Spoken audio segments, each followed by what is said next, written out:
Welcome. In this video, we'll be going over geofences. Our definition of geofence is an area on the map that is important for users' tracking purposes and requires special attention. Let's start by heading over to the Geofence tab. At the top, we can see two different list selections. We're going to go over the geofence list and come back to the groups list a little bit later in this tutorial. You'll notice we have a few geofences set up here, but we're going to get right into it on this tab. Let's go ahead and start the process of creating a geofence by clicking on the New button. This settings area is referred to as the Geofences Properties dialog. Let's go ahead and label this geofence by typing in the name text box. I'm going to name mine Exxon Station 221. Now, let's select the color and font size we want our name to be. I'll choose red and 14 pixel size. In the description, we can put some extra details about this geofence. I'll use the address. Now select the type of geofence it is, whether it's polygon, which covers an area based on the points you click, line, allowing you to cover roads easily by clicking along a path and making the line thick enough to cover the road, or circle, which allows the creation of a geofence by selecting a point and building the geofence based on a radius input. I'm going with polygon, and now I'll create the geofence by double-clicking the land around my location I'm wishing to geofence. Whoops, looks like I accidentally clicked too many. I'll take this one off the map by double-clicking the existing extra point. Let's clean this geofence up a bit. I'll make sure to fill out these corners by clicking and pulling the points closer to the land's edges. As you can see here, I can't really fill this corner without another point. I'll create a new point by double-clicking on the existing geofence line and then pulling it over to the edge. Now let's decide what group it'll go in. This one will go in my Exxon gas stations group.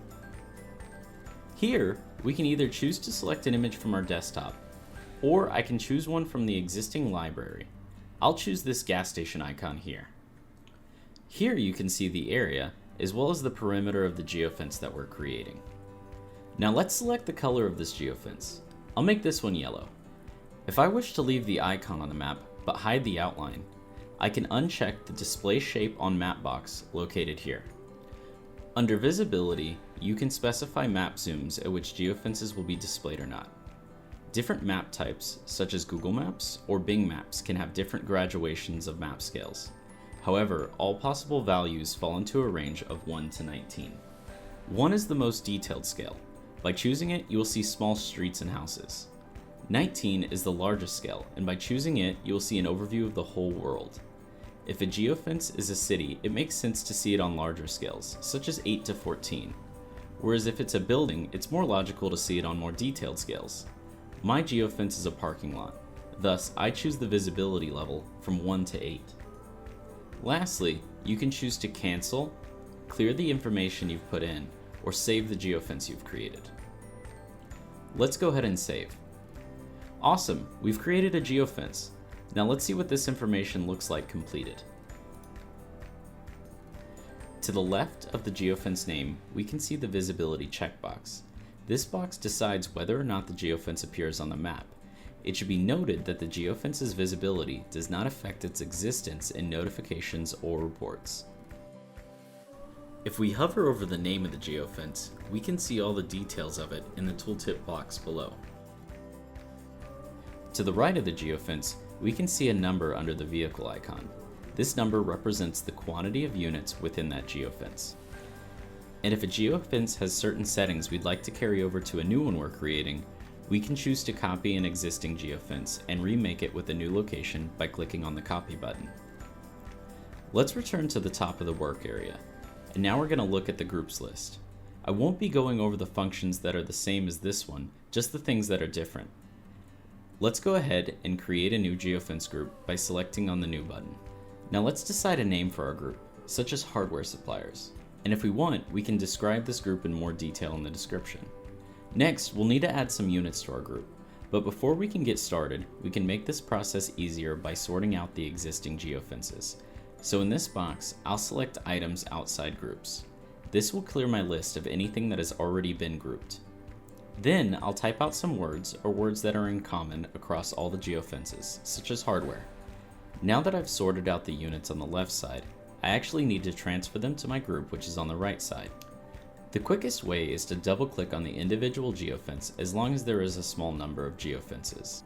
Although if I have several in separate locations along the list, I can highlight multiple by holding Ctrl and clicking each geofence once. In the end, I'll send them to the right side by clicking the arrow here. And now if I have several geofences next to each other, I can click the top geofence, hold Shift, and select the bottom geofence. This will highlight everything in between my clicks. Then I can add them to the right. And last of all, if my search worked extremely well, I can click the button at the bottom to highlight all the geofences at once and move them all over by selecting the move arrow. Now that we've got our group, let's hit OK at the bottom. On the list, we can see our groups as well as our geofences. In order to show the geofences, all you need to do is hit the Expand List button on the left of the geofence. To the right of the geofence group name, there is a number in parentheses. This number indicates the number of geofences within the group. Congratulations, and thank you for completing our tutorial on the Geofence tab. I hope by now you feel a little more at ease when operating through our platform. To further extend your knowledge of our platform, check out our other video tutorials. I'll see you next time.